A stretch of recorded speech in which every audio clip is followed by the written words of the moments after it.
Muito boa noite, gente. Vamos dar início a mais uma edição do Sempre um Papo em Casa, essa forma virtual na qual a pandemia nos colocou. O apresentador Afonso Borges está sentado em um estúdio.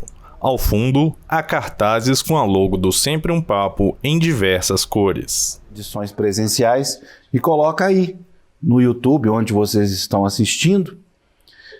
Então, nessa plataforma que vocês estão assistindo, tem cerca de 400 programas de TV gravados de escritores, autores, autoras, filósofos e toda uma gama imensa de artistas e intelectuais brasileiros. Tem 2 avisos que eu tenho que fazer. Peço que vocês se inscrevam. Claro que eu estou lendo, né? Vocês estão vendo, né? Inscrevam-se no canal do Sempre um Papo, clique em gostei e ativem o sininho para receberem as notificações de novos vídeos e lives. Tem o autógrafo virtual também, que eu vou explicar o que é daqui a pouco. E acabou os anúncios. Hoje nós temos a presença dos queridíssimos Marcelino Freire e João Vitor Idaló de Araxá. Eu queria colocar os dois no ar. Boa noite, Marcelino. Boa noite, João Vitor. Boa noite. Sejam bem-vindos ao Sempre um Papo em Casa. Muito obrigado pela presença, muito obrigado por terem aceito o nosso convite para conversar aqui com tantas pessoas. O escritor Marcelino Freire está sentado em frente a uma estante repleta de livros. Ao fundo, uma cabeça de boi-bumbá e quadros decoram as paredes. Atividade prévia do FLI Araxá. Por isso que o nosso convidado especial de hoje, eu falo nosso, porque eu e Marcelino temos quase a mesma idade, nós temos 32 anos cada um. 31, né, Marcelino? 29. 29. E estamos aqui convidando para participar e informo desde já que está presente ao Sempre um Papo a pessoa mais nova da história. Nesses 34 anos, nós nunca convidamos um escritor, e eu posso chamar já o João Vitor de escritor, tranquilamente. Muito obrigado pela presença, João Vitor, seja bem-vindo. Muito obrigado, é um prazer para mim estar nesse evento que, como eu disse mais cedo na nossa conversa particular, eu já acompanho há tantos anos e admiro muito. O escritor João Vitor Idaló está sentado em um quarto com uma parede pintada de azul e um quadro decorativo. Ao fundo, um guarda-roupas. Gente, eu tenho feito uma pergunta que, para abrir Sempre um Papo, que dá para situar a pessoa não só no contexto familiar, de reclusão, mas também no contexto de trabalho e no contexto de país. Então, eu queria começar com o Marcelino perguntando: Marcelino, como você está se sentindo? Eita! Olha só, primeiro, boa noite, é um prazer estar aqui com o João Vitor, o mais jovem escritor aí participando Sempre um Papo. Afonso, você é um parceiro de longa data, estávamos conversando também um pouquinho antes. Quem é que o Afonso não entrevistou nessa carreira tão longa aí, mas sempre muito jovem?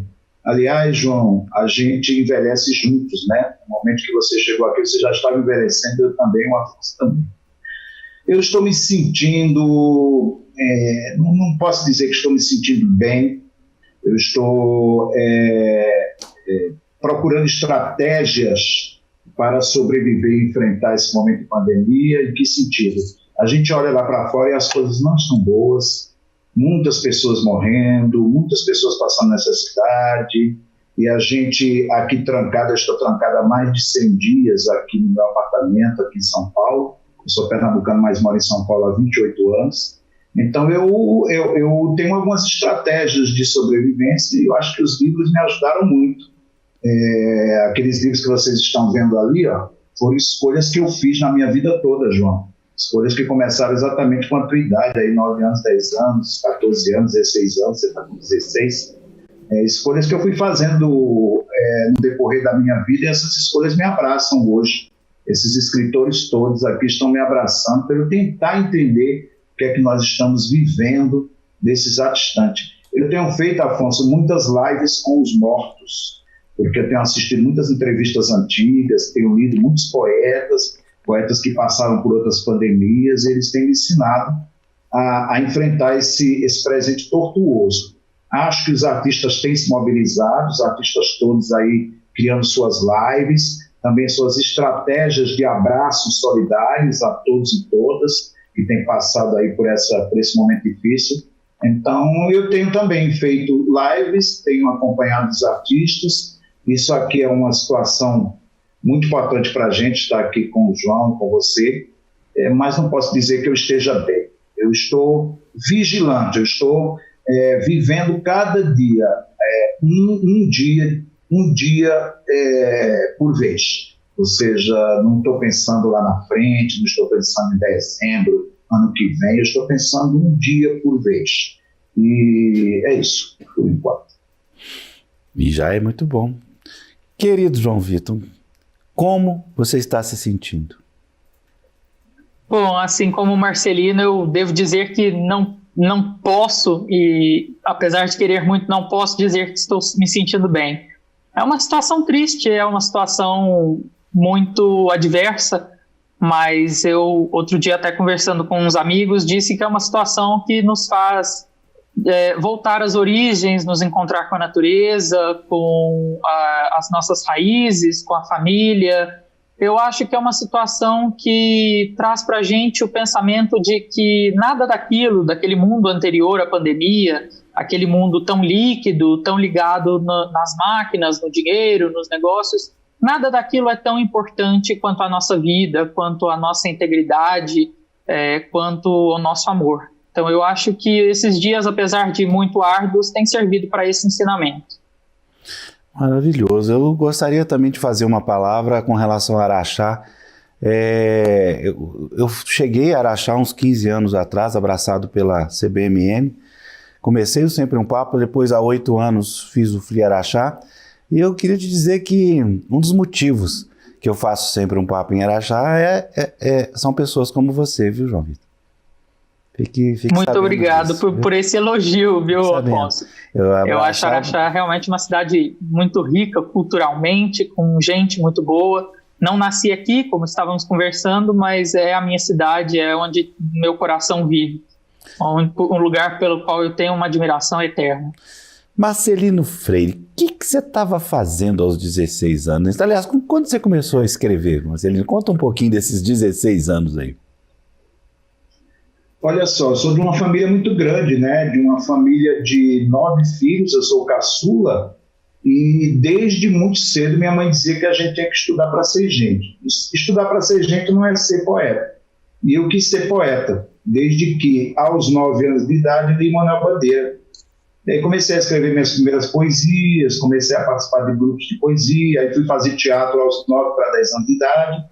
Com a idade do João, 16 anos, eu já estava escrevendo minhas primeiras peças de teatro, estava fazendo teatro na escola, estava com um grupo de poesia, estava lendo bastante, já estava tomado por essa maldição que é a literatura, viu, João? Essa maldição me tomou ali. E também teatro. O teatro foi fundamental.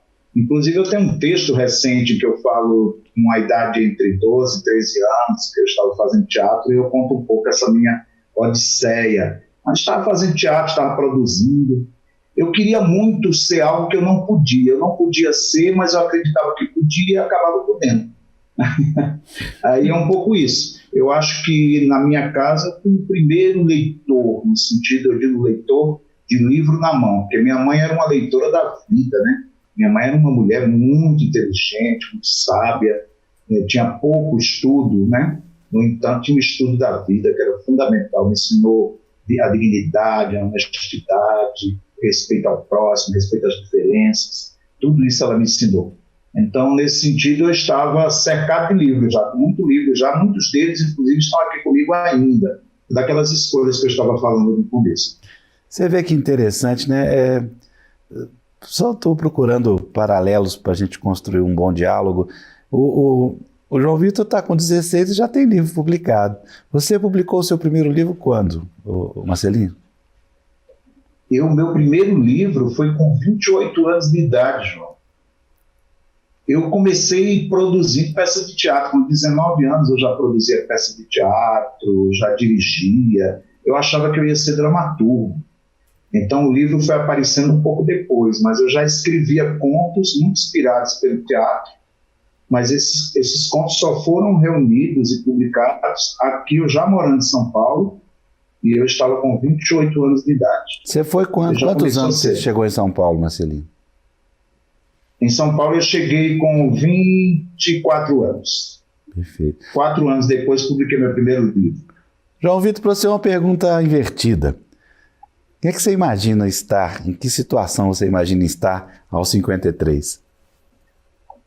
Olha, eu confesso que talvez eu não saiba tão bem como responder essa pergunta, porque eu sou uma pessoa que gosta de viver os dias por eles mesmos, sem pensar muito à frente. Mas como eu falei também mais cedo, eu tenho um sonho de ser internacionalista, trabalhar na área dos direitos humanos. E aos 53, eu gostaria de estar numa situação melhor do que a de hoje, num sentido de viver num mundo melhor, num lugar de mais paz, né, onde o amor seja mais importante do que as coisas, igual eu falei anteriormente também. Eu creio que aos meus 53, alguns livros já terão sido publicados, alguns artigos, alguns debates eu já terei participado, e assim espero. É uma coisa que eu gosto muito de fazer e é onde eu almejo chegar. Fala um pouquinho do que você tem escrito agora, João Vitor. Olha, como eu escrevo desde muito cedo, eu já tive um tempo para passar por alguns temas e por alguns formatos também. Meu primeiro livro, né, o Vox Dulcis, que eu lancei em março desse ano, é um livro de poesias mais simples, que eu escrevi entre os meus 13 e os meus 15 anos. E hoje eu escrevo muitos textos também, continuo escrevendo muitas poesias, e sempre usando como uma maneira de desabafo, um grito quando eu preciso protestar contra alguma coisa, seja na política, seja na sociedade, seja em família, ou como um alívio quando eu preciso contar com palavras, preciso desabafar sobre o amor, sobre a solidariedade, sobre quem sou eu, uma busca eterna, né, pelo verdadeiro eu. Eu escrevo quase diariamente, mas as ideias fluem e eu vou modificando aquilo que eu já escrevi. As coisas acho que nunca tem fim, sabe, né? Nessa minha atividade escrita. Marcelino, queria te puxar a sua língua. O Luiz Humberto França, nosso querido França, lá de Araxá, está pedindo para você falar um pouquinho da amizade com o nosso grande amigo araxaense, Evandro Afonso Ferreira. Olha só, Evandro Afonso Ferreira é um grande escritor. Aliás, antes de eu responder a sua pergunta contada do Evandro Afonso Ferreira, eu quero fazer um pedido ao João Idaló, que quando ele estiver com 53 anos, são 37 anos à frente, né? Daqui a 37 anos, eu gostaria que você visitasse o meu túmulo e depositasse o seu livro mais recente lá e fizesse uma oração. Então... Claro. Pode deixar. Muito bom isso. Pena que nem eu nem você vamos estar vivos para poder presenciar isso. Então a palavra é só sua, viu, João Vitor? De algum lugar estarão me observando, de algum lugar estarão me guiando nessa trilha literária. Maravilha isso. Estaremos te jogando muita energia, muita luz no seu caminho. Certo. Olha só, Evandro Afonso Ferreira é um grande escritor, um dos maiores escritores que nós temos. Eu conheci o Evandro procurando exatamente livro aqui no bairro da Vila Madalena, em São Paulo. Encontrei um sebo chamado Sagarana. Aí eu falei, alguém que tem um sebo chamado Sagarana só pode ser uma pessoa interessante. Entrei lá e encontrei o Evandro Afonso Ferreira, já estava ali caminhando para a publicação do seu primeiro livro, chamado Brocotó, e eu também estava a caminho do meu primeiro livro, chamado Angu de Sangue. E nos encontramos nesse mesmo momento, um ajudou o outro. Uma semana depois que conheci o Evandro, a gente começou a organizar uns encontros para conversar com outros escritores, e aí foi quando a gente conheceu toda essa geração 90, né, a chamada geração 90, Nelson Oliveira, Luiz Rufati, Ivana Ruda Leite, e foi lá também que o Evandro Afonso Ferreira levou para uma das conversas o crítico literário João Alexandre Barbosa. O João Alexandre Barbosa, ouvindo um conto meu, me indicou para a ateliê editorial, e tudo começou ali a partir desse abraço que o João Alexandre Barbosa, crítico literário já falecido, me deu. Mas tudo começou por causa de quê? Do Evandro, que conhecia o João Alexandre Barbosa do Seco, e tudo começou ali. O Evandro fez esse pontapé extraordinário, esse escritor maravilhoso, que eu tenho muito carinho por ele, muito respeito e muita gratidão. Ele já usava chapéu? Não, ele usou chapéu depois, não usava chapéu não, esse chapéu aí veio depois. João Vitor, queria que você nos desse a alegria de falar um poema, 2 poemas seus agora um pouco. É possível? Claro. Eu vou pegar primeiramente um do livro. Mostra eu a gosto capa bastante. do livro aí, tá, gente? Ó, essa é a capa do livro. Nós pensamos numa coisa que tivesse um apelo gráfico para que as pessoas notassem que, além das palavras... João Vitor Idaló segura nas mãos o seu livro Vox Dulcis. A capa vermelha mostra um coração usando óculos. João, como é o nome do livro? E quando você fala nós pensamos, quem nós? O nome do livro é Vox Dulcis, vem do latim, voz doce, que é o nome de um dos poemas do livro.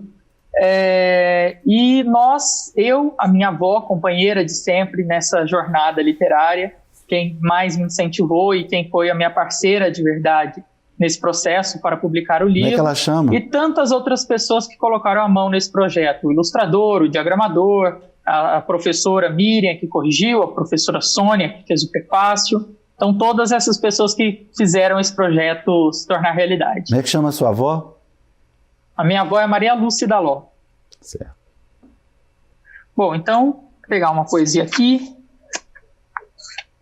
Pegar uma mais crítica, que são as que eu mais gosto, do 2º capítulo do livro, Senhor Cidadão. Vou ler. Estado de emergência. Estado de emergência, eu acho que apesar de ter sido escrita há algum tempo, ainda é muito atual. Estado de emergência. Decretaram estado de emergência. Será que foi eficiência ou só peso na consciência? Decretaram que temos que fugir. Mas para onde fugir? Não há muitos lugares para onde se ir. Decretaram que podemos vazar. Será que vamos ter tempo de amar? Não sei se vamos continuar. Decretaram que a situação é feia. E será que eles vão para a cadeia? Vamos ao encontro da areia. Decretaram estado de emergência. Será que vai ser suficiente toda a ciência? Os homens não souberam usar a sapiência. É um dos que eu mais gosto, porque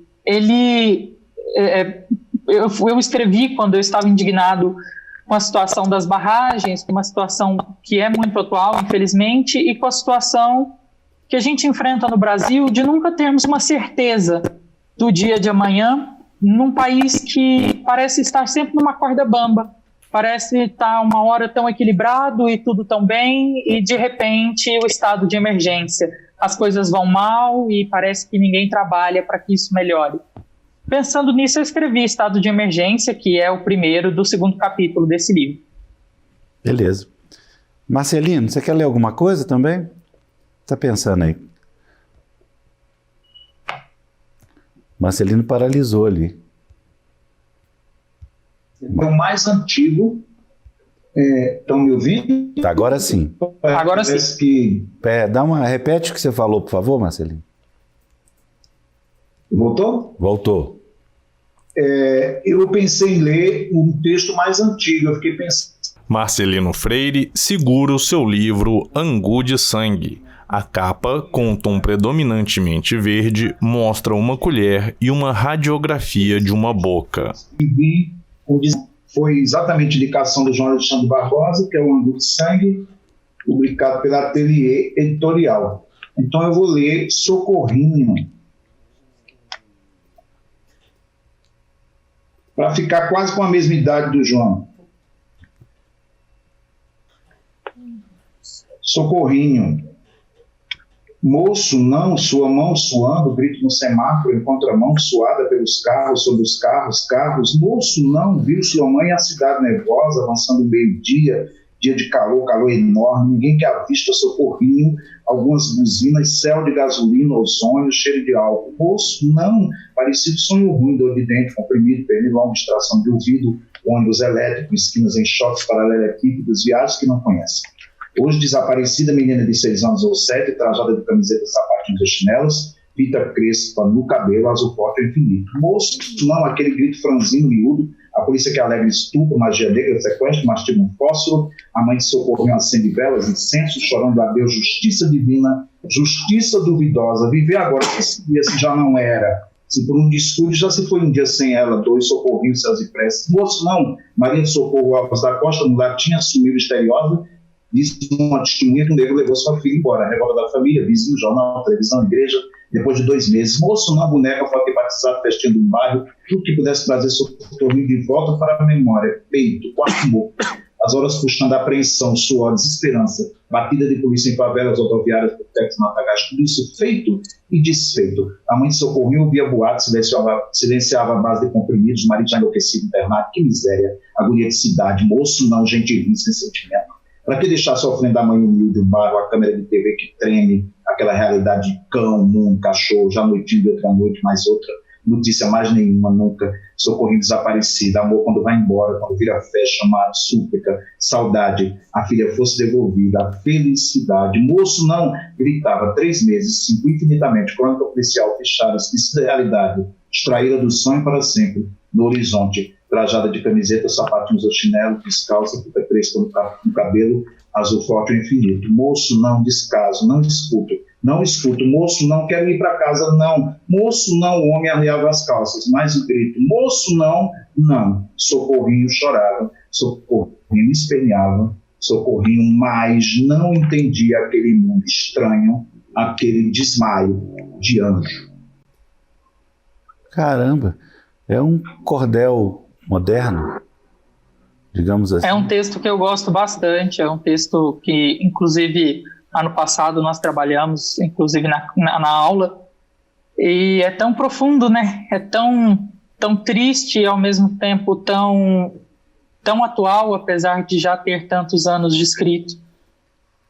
Você tirou uma nota boa nessa prova, João, ou eu atrapalhei a sua vida?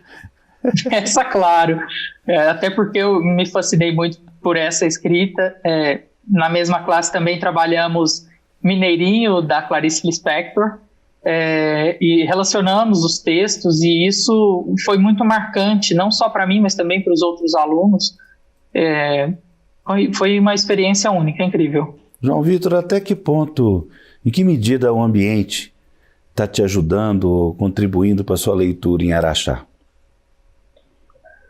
Olha, Você falou tanto da escola aí, né? Eu sempre fui um leitor muito, muito, muito viciado nas palavras. Eu sempre gostei muito de ler, de escrever e de falar. Então, desde muito pequeno, eu frequento a escola desde 1 ano e meio, eu sempre tive um contato próximo com os livros. Agora eu estou numa nova escola, né? Eu sou um estudante secundarista agora, e tive professores nesses 2 primeiros anos do ensino médio que já são grandes inspirações, além dos outros que sempre me incentivaram. Esses ambientes da escola e até mesmo em casa, eles sempre me incentivaram a querer saber mais, a querer ser cada vez mais curioso, a querer ler mais, saber ler o mundo e não apenas os livros. Eu acho que essa forma que o ambiente me ajudou foi não apenas me dando aulas ou me dando lições de moral, mas também me ensinando a ler o mundo, ir além dos livros, ir além das palavras que eu podia ver ou escrever. E você, Marcelino, como é que você está vendo hoje essa questão da situação que as pessoas se encontram? Em que medida isso pode contribuir para a criação literária? Não há dúvida que a gente vai sair afetado por tudo isso. Não há dúvida que o meu parágrafo mudou. E até as urgências que eu tenho em relação a alguns projetos, a relevância daquilo que se escreve, daquilo que se está fazendo diante de coisas tão mais urgentes, né? Inclusive como agitado cultural, como produtor cultural, de que maneira que eu posso contribuir. de maneira que eu possa avançar o meu olhar, fazer esse abraço solidário do qual eu falei. Não há dúvida que muda, não há dúvida que estamos modificados já. Meu parágrafo ganhou outras frentes de batalha, não é? Não há dúvida, estamos todos dentro de uma pandemia, isso não é fácil, não é fácil. Já estamos modificados aí, não sei como, de que maneira, mas o meu parágrafo ganhou outras urgências. Você, como professor, né, eu gosto sempre de destacar que o Marcelino é uma espécie de literato multitarefa, né?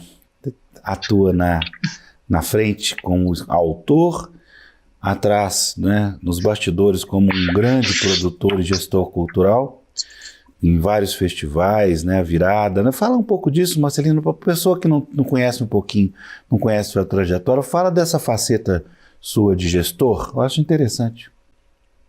Agora eu tenho que lembrar também uma coisa que o João falou dos seus professores, né? Tão bonito, né? Ele agradeceu a vários professores, mestres e mestras, então tem pessoas que aparecem na vida da gente para fazer muita diferença.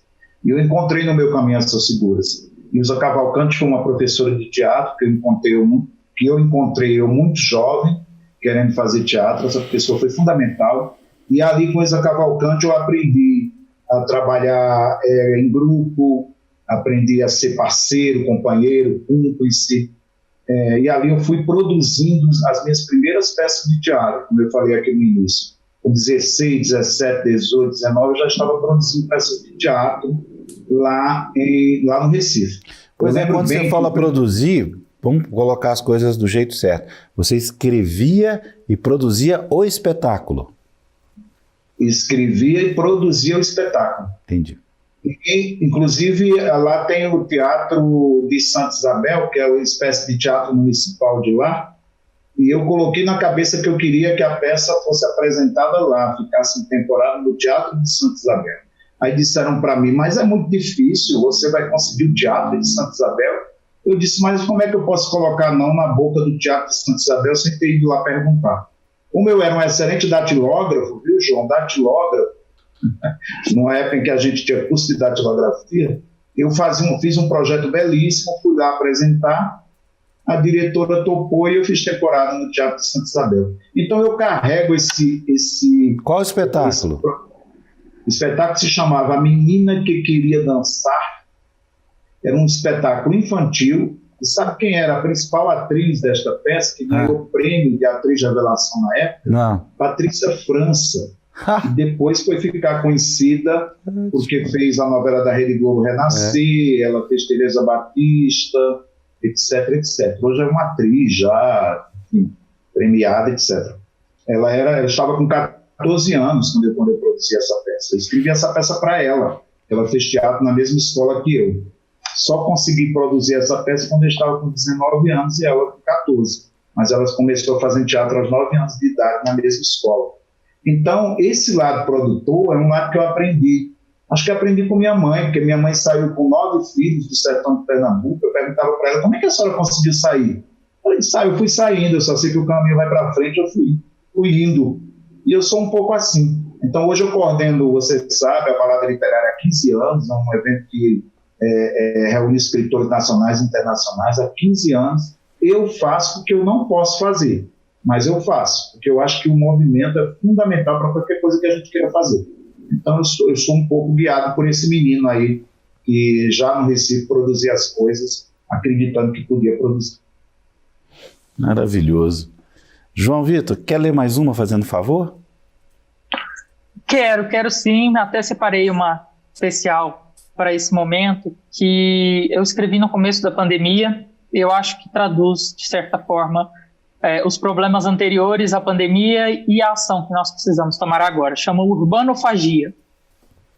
Estou já no limite. Não aguento mais terror, não vejo mais paz, só enxergo escuridão. A cidade quente engole os sentimentos e tritura os homens, gerando lixos inúteis, impessoais e enfadonhos. Essa urbanofagia bruta, regada com sumo sanguinário, mata as almas boas e faz sucumbir a sociedade. Sejamos humanos, façamo-nos irmãos. Eu escrevi para dar uma mensagem de irmandade a todo mundo que queira receber essa mensagem, porque é o que nós precisamos agora, né? Acabar com essa urbanofagia, com esse consumo sanguinário e prestar mais atenção na irmandade, ver que nós todos somos iguais, todos somos humanos e merecemos e devemos ter os mesmos direitos e deveres. Que danado que é o João, hein, Afonso? Estou te falando, eu não tenho nem o que te perguntar, o Marcelino. Vou ficar conversando aqui só com o João, viu? Marcelino, fala um pouquinho desse seu lado professor, mestre, que eu respeito profundamente e que na forma moderna de workshops, etc., não é nada mais do que uma aula. E eu estava ouvindo o João agora e pensando, o João está comprometido com aquilo que ele escreve. Essas palavras que ele lê, ele defende em si. E quando escrevemos, temos que deixar um pouquinho, um pouco de unha, um pedaço de unha, uma gota de sangue em cada poema, um chumaço do cabelo. Alguma coisa a gente tem que deixar com aquela palavra, se comprometer com aquela palavra que está escrevendo. Escrever, colocar uma palavra na página é a extensão da nossa personalidade. Então você pode observar que quando ele vai ler um texto dele, ele defende esse texto em si, tem contundência. E eu, como coordenador de oficinas de literatura, o que eu tento extrair das pessoas que vão lá fazer o curso comigo é que eles se comprometam, tragam palavras que consigam defender, sair com essas palavras à rua, palavras com que a pessoa consiga vestir essas palavras e sair com elas à esquina. Então, um pouco eu estava ouvindo aqui o João e senti que já havia um comprometimento. Então, a literatura para ele já é extensão do corpo dele, da fala, né, da personalidade. É isso que eu faço como coordenador de oficina literária. Tem pessoas que chegam na minha oficina, o sistema literário está escrevendo por ela, não está escrevendo absolutamente nada. Se você fizer uma oficina de literatura básica, você sai escrevendo um poema, sai escrevendo um conto. Mas você está comprometido com aquele ponto, você está comprometido com aquela palavra que você está colocando no papel. É isso o meu grande exercício, a minha grande provocação nessas oficinas de literatura. João já está de parabéns, avante, João, reze bastante. O que você está escrevendo atualmente, Marcelino? Esse momento está te inspirando a escrever ou, como todo mundo tem me respondido, só vivendo o dia a dia? Você sabe que mês ali de dezembro, janeiro, até o carnaval, eu fico isolado. Aliás, eu quero dizer que a gente fala muito de isolamento social. Isolamento social muita gente já vive há muito tempo. O máximo que a gente pode estar nessa pandemia é numa prisão domiciliar. Não fizemos nada para merecer essa prisão, no entanto, há regalias nessa prisão. Então, isolamento social, não. Então, quando eu escolho ficar isolado, olha só, ali mês de dezembro, janeiro, fevereiro, eu fico escrevendo e tal, fico em Minas Gerais, numa cidade chamada Gonçalves, e vou para lá ficar isolado. Só que o que acontece? Nesta pandemia, eu estava com um romance que eu fiz no isolamento anterior, e nesta pandemia eu não consegui mexer nesse romance, porque esse romance eu não estou gostando dele, e eu acho que nesse momento de pandemia isso ia me fazer mal. Mexer em algo que só me traria dor de cabeça. Então eu comecei um outro projeto, uma outra escrita de uma novelinha e tenho avançado nessa novela. Reabri o meu blog, Ossos do Ofídio, que é onde eu escrevo um pouco, inclusive, dessas técnicas e dessas dicas e provocações que eu faço na minha oficina. Voltei a fazer colagens, é uma estratégia de sobrevivência. Eu adoro fazer colagens, então tenho feito colagens. E tenho, volto a dizer, conversado muito com os poetas mortos, com as poetas mortas aqui do meu lado. Eu tenho feito muita live com os mortos e eles têm me ensinado muito sobre este presente tortuoso que estamos enfrentando. João Vitor, o Luiz Humberto França pergunta: João Vitor, você que fez a estreia no Flieraxá como autor, importante dizer disso também, né, João? Que você... eu frequentei... Pode falar. O que você espera deste Flieraxá que vai acontecer entre 28 de outubro e 1º de novembro? Olha, eu frequento o Flieraxá também desde que era aqui na Fundação, que inclusive é bem próximo à minha casa. Então eu tenho um carinho muito grande pelo festival. esse seria um festival muito especial e com certeza será, mesmo com todas as adversidades que foram impostas, né? Mas eu espero que seja melhor do que o do ano passado e que eu consiga também estar presente, consiga mostrar aquilo que eu faço, consiga passar a minha mensagem e admirar os outros gigantes aí que 1000 vezes maiores do que eu nesse cenário da literatura, pessoas que eu admiro muito. Ano passado tive o prazer de encontrar e trocar umas poucas palavras com a Miriam Leitão. Então é uma experiência de crescimento. Eu espero que esse Flieraxá seja mais revelador do que os últimos foram para mim. Você vai ter boas surpresas, viu? Vai ter boas surpresas. Marcelino... Espero, tenho certeza. Hein? E coisa bonita que, assim, como que a Flieraxá vai exatamente... Você não sabe onde que uma festa literária vai atingindo o olhar, o coração, a alma dos jovens e das jovens, né? Você não sabe, não tem ideia. Ele mostra a importância da Flieraxá para a trajetória dele. É curioso, né? O Flieraxá tem 9 anos e o Sempre no Papo já tem 15 lá em Araxá. Então, assim, a pessoa que tinha 10 hoje tem 19.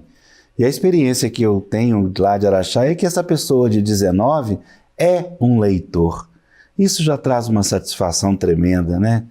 Eu tenho pessoas que a gente reportam. Tem a possibilidade de se aproximar dos ídolos, das inspirações que nós temos como pessoa, como escritor. E isso é uma coisa que o Flieraxá proporciona para a gente de uma maneira inigualável. Sem dúvida, sem dúvida. Vai continuar proporcionando. Marcelino, lê uma coisa mais recente sua para a gente, por favor. Eu queria só fazer uma referência, vale lembrar que Araxá, entre outros artistas, escritores, tem o Francisco Alvim, brasileiro que mora agora em Brasília. Mora em Brasília. E que merece. Evandro Afonso Ferreira.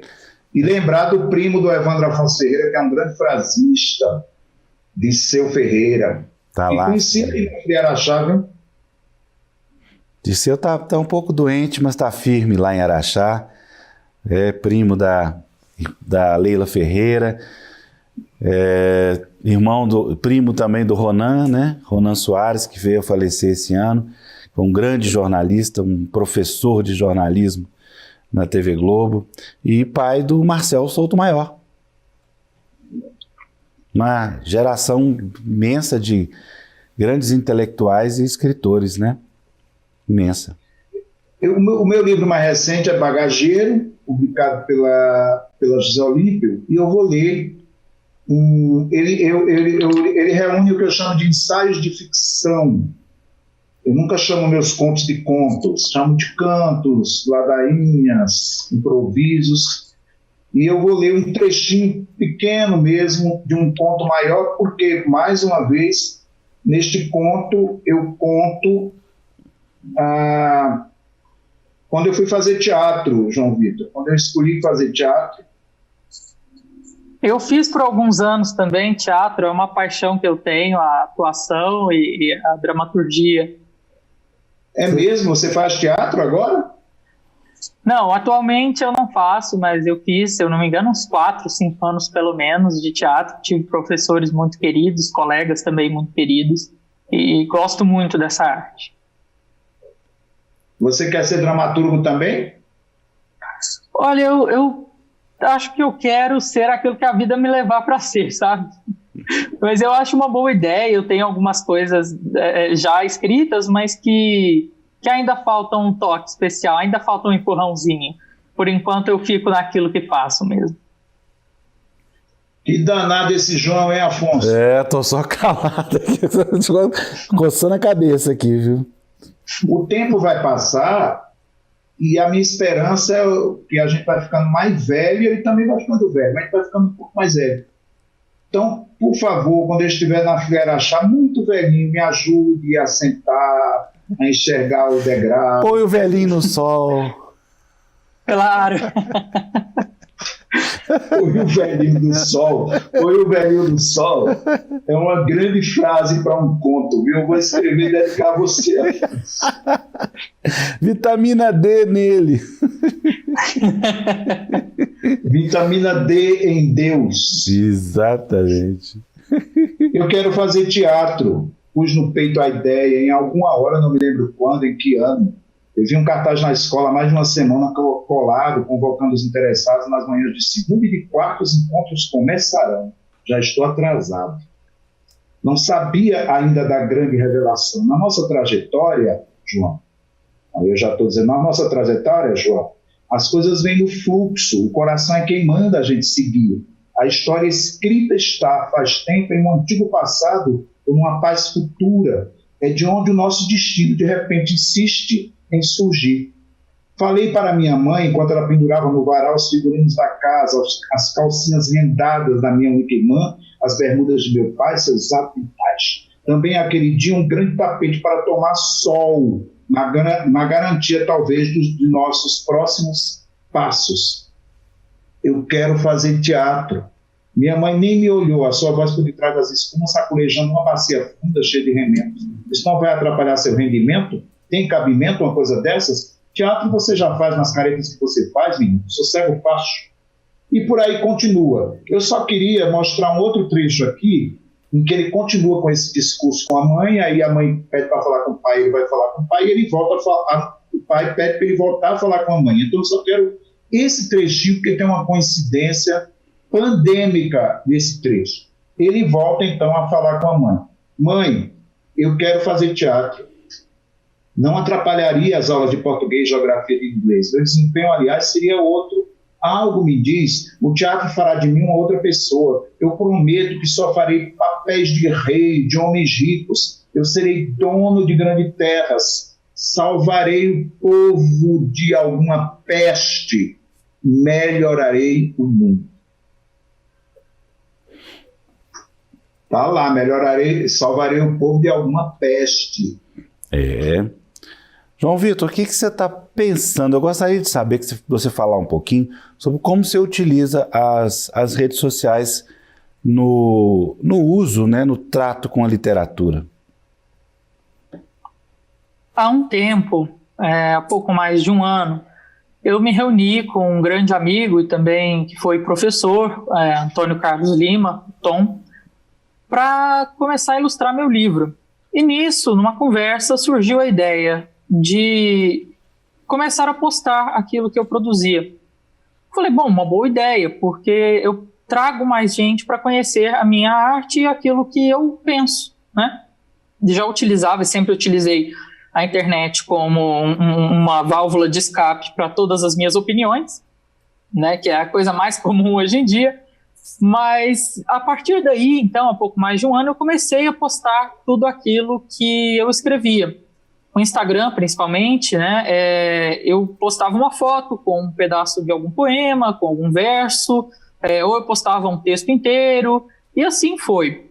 E também utilizo para acompanhar aqueles que me inspiram, não só na arte literária, mas também nas outras artes, nas outras áreas.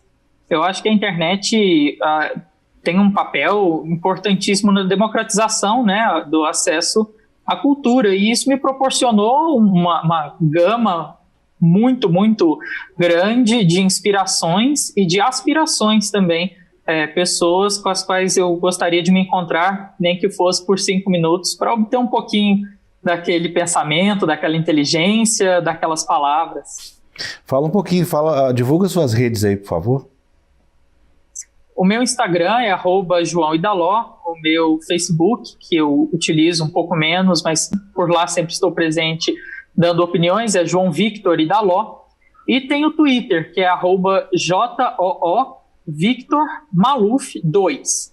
Um pouco diferente, mas é onde eu também exponho bastante coisa e onde eu também utilizo para além das minhas opiniões e da minha arte literária, onde eu utilizo também com os meus amigos, para dar umas boas risadas, para distrair um pouquinho dos dias mais chatos.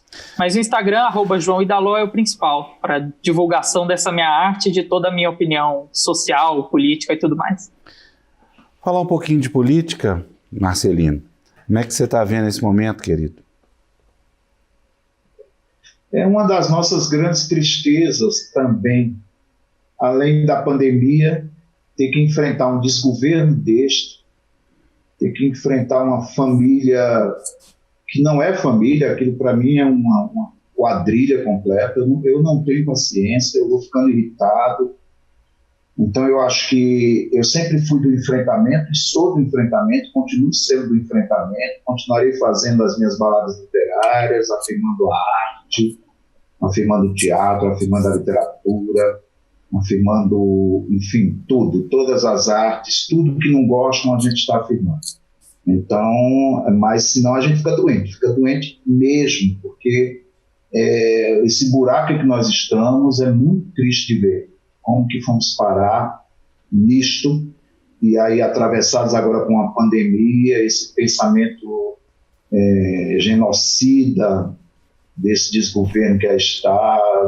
Isso também não ficou escondido de ninguém, não. Todo mundo sabia, é só uma piada, ele não pensa desse jeito, ele era homofóbico, reacionário, racista. É muito triste ver um Brasil maravilhoso, uma América Latina que a gente ama, um Brasil aí latino, está ficando cada vez mais isolado no mundo e dando uma imagem para o mundo assim, muito triste, ou seja, isso que nos torna ainda mais adoecidos, mas ao mesmo tempo vigilantes, prontos para o enfrentamento, mas não é fácil. Além da pandemia, ter que presenciar um desgoverno desse, um descaminho desse. E você, João Vitor, como é que você está vendo o papel da cultura nesse momento tão delicado do país? Olha, Afonso, eu tenho uma opinião política muito forte também, inspirada principalmente, deixa eu só pegar um texto aqui, pela minha avó, né? A minha avó fez parte de grupos contra a ditadura durante aquela época tão difícil, e a partir das histórias que ela sempre me contou e também da minha formação pessoal, eu concluí a minha ideologia própria, meu pensamento crítico. E esse governo é tão negacionista, tão reacionário e tão absurdo que ele nega tudo aquilo que é cultura, tudo aquilo que é do nosso povo, tudo aquilo que é de riqueza nossa, intelectual, financeira. É como se nada daquilo que fosse brasileiro importasse, nada daquilo que é o verdadeiro país, que é a alma dessa nação, que, aliás, eu acho que mal existe uma nação porque nós não parecemos ser unidos em prol de uma única coisa. Então parece que tudo aquilo que é a nossa essência está acabando e está indo. Eu até escrevi um texto, depois, se tivermos tempo, eu gostaria de ler esse texto, chama Capitão Barbárie, porque eu acho que o que nós vivemos não é nada mais do que uma barbárie, não é nada mais do que uma coisa extremamente absurda, uma coisa extremamente dantesca, demoníaca. São tantos adjetivos negativos que nem cabem aqui. E aí, você pode ler então, por favor? Posso. Para lá do coração do país, num deserto de concreto apelidado de Brasília, há alguns palácios pomposos. Num deles reside uma criatura tão exótica que chega a ser quase um anti-herói destes cômicos, quando não trágicos, que vemos em quadrinhos muitas vezes. Por ter um nome que não deveria ser pronunciado para não trazer azar, decidi chamá-lo de Capitão Barbárie, e creio que já sabem a razão. Quando o Capitão Barbárie abre a sua desagradável bocarra, munida de uns dentes tortos e de uma língua afiada, vocifera ódio contra as minorias e pensantes de modo geral, fazendo-me duvidar da existência de humanidade naquele ser. Duvido da capacidade que ele tem de pensar, de ser um animal racional e verdadeiro. Lapidar a pedra bruta da razão é um dever mais que árduo. Transformar achismos em verdades demanda trabalho. Falar por falar é bobagem. Ora, o poder de raciocinar não nos fora concedido à toa. É uma pena que muitos não o utilizem, ao menos não para o bem. Nunca boto em xeque, porém, uma das ímpares características do capitão, a de polinizar as flores do mal, bombardeando todos a que eles se opuserem, seja por correntes de notícias falsas no WhatsApp, irritadas transmissões ao vivo no Facebook ou postagens sem nexo no Twitter. Esse capitão é, mais que tudo, um retrato personificado do Brasil atual. Talvez por isso tenhamos deixado ascender ao posto de chefão. Ele é desordenado, nada quer com progresso, não aceita opiniões e adora um improviso, o famoso jeitinho brasileiro. Isso sem citar as amizades duvidosas e o vocabulário chulo sempre tão mal escolhido que o faz soar como um bebê chorão.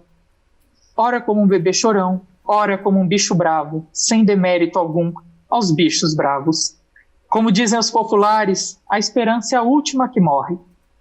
A esperança de um país melhor é que ainda nos acalenta. Um dia, as verdades virão à tona e a paz há de reinar no Planalto Central.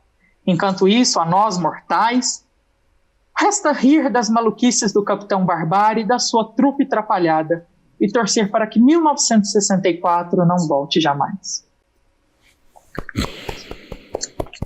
Eu acho que... Eu até fico arrepiado porque eu acho que é tão horrível, tão absurdo isso que a gente passa, ter que duvidar do nosso próprio país, de um irmão, ter que duvidar da nossa própria política, da efetividade do nosso próprio governo, que deveria zelar pelas nossas vidas, e que, pelo contrário, parece jogar corpos e corpos e corpos numa vala sem fim.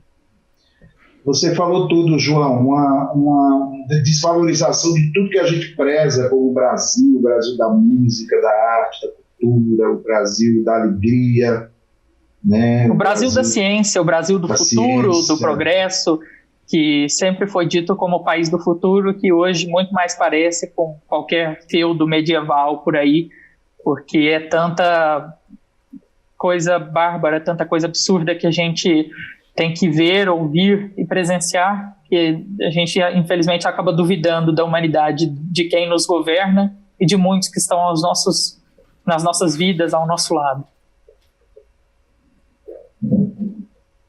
Sua voz está aí, João? Ela está assistindo em outro cômodo. Manda um abraço para ela, viu? Um beijo imenso. Como é o nome dela? Maria Lúcia. Maria Lúcia, um beijo imenso para você, para toda a família. É um pouco o que dizer. Agradecer vocês dois, João Vitor. Fique sendo o mais novo participante do Sempre um Papo e até agora o mais brilhante. Vai ser difícil ser superado aí. Muito obrigado, viu? E Marcelino, muito obrigado. Uma última perguntinha para você, pedindo para você falar sobre o ensaio sobre a orelha que está no livro do Bagageiro. Pior orelha é aquela que quer aparecer mais que o escritor. Esse bagageiro, falaram para mim uma vez, João, Marcelino, você tem muita bagagem. Eu digo, não, bagagem não, eu tenho um bagageiro, porque o único veículo que eu sei conduzir é bicicleta. Então, lá no Nordeste, quando eu comprei uma bicicleta com a sua idade, a primeira bicicleta aos 16 anos, eu carregava tudo lá, criança, botijão de gás, feira para minha mãe, etc. Então, o bagageiro da bicicleta a gente carrega tudo. Aí esse livro, desconfio dele, porque na verdade eu faço vários ensaios de ficção, eu falo sobre a epígrafe, eu falo sobre orelha, dedicatória, eu falo de meus encontros com Manuel de Barros, por exemplo, João Gilberto Novo, falo do Evandro Afonso Ferreira, etc. E a orelha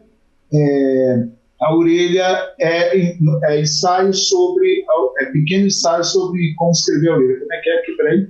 Pequeno ensaio sobre uma orelha. E é assinado por uma outra pessoa, é assinada por mim, mas aqui embaixo está dizendo o seguinte: quem escreveu esta orelha não fui eu, foi uma amiga escritora imitando a minha fala. Ficou legal, mas ela preferiu não se identificar para não ser chamada de orelhista por aí, tá certo? Será que é verdade? Aí eu já não sei. Fiz um pacto com minha amiga e tá esse segredo aí. Marcelino. Não confia aqui, bagageiro não confia. Escreve um. Não confia em escritor nenhum. Não confia, acho que até nas palavras, né? Porque as palavras também mentem. A gente que finge acreditar naquilo que a gente quiser, no que fizer sentido pra gente. Juro que tudo que eu escrevo é verdadeiro. O mentiroso sou eu. Desse jeito.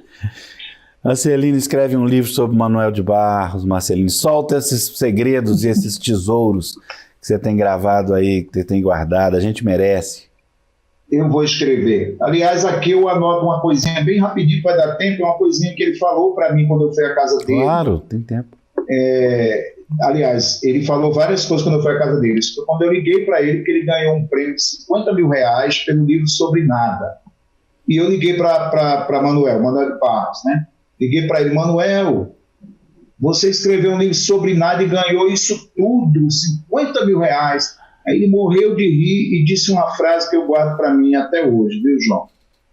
Olha, Marcelino, minha poesia não gosta de dinheiro, mas o poeta gosta. Assim é bom. Cara do Manuel, isso, que maravilha. Sempre uma ironia, né? O Manuel sempre tinha ali atrás daquele rostinho encolhidinho dele, aquela coisa... Encolhidinho, aquela risadinha dele, né? Ele estava sempre rindo, né? A face de lembrança dele é sempre pronto a dar uma risadinha. E sempre tinha uma ironia, uma palavra divertida para falar com a gente. É o excesso de inteligência. É isso, é sensibilidade e inteligência sempre prontas. Afonso, se nós já estivermos acabando, eu gostaria de dar um recadinho aqui, posso? Por favor, claro. Bom, talvez algumas pessoas que estejam assistindo se interessem pelo livro, né, e para conhecer mais sobre aquilo que eu produzo, as minhas opiniões e tudo mais, @JoãoIdaló, Instagram, que eu vou repetir aqui. E o outro recado é que a partir de amanhã, nas plataformas digitais, nos adequando a essa nova realidade, o livro Vox Dulcis estará disponível. Então, na loja da Apple, na Amazon, na Kobo, todas essas terão o livro Vox Dulcis à venda para quem queira comprar. E para o pessoal de Araxá também temos à venda na Livraria Nobel. Gostaria só de dar esse recadinho aí para quem se interessar. Muitíssimo. Olha, o pessoal de Araxá infelizmente não vai poder fazer noite de autógrafos, né? Mas a Thalita... Infelizmente foi só um dos lançamentos que estavam previstos, mas assim que isso acabar, a gente dá um jeitinho. Deixa de fazer, né? Tem que ir lá, valorizar a Nobel de Araxá, com a da Thalita, a única livraria de Araxá, e será sempre valorizada aqui pelo Pri Araxá e pelo Araxá. Marcelino, muito obrigado. Quer despedir da gente? Afonso, muito obrigado. Parabéns sempre pelo seu trabalho, você como escritor, agitador, né? Reunindo as pessoas, fazendo ali esse encontro de almas aí, a militância constante. Parabéns. E um exemplo, hoje a gente teve aqui, esse exemplo aqui físico, claro, da presença do João Idaló, que eu já é meu ídolo, ele é meu ídolo, o João Idaló. E essa presença dele, eu acho que já exemplifica o trabalho que você faz.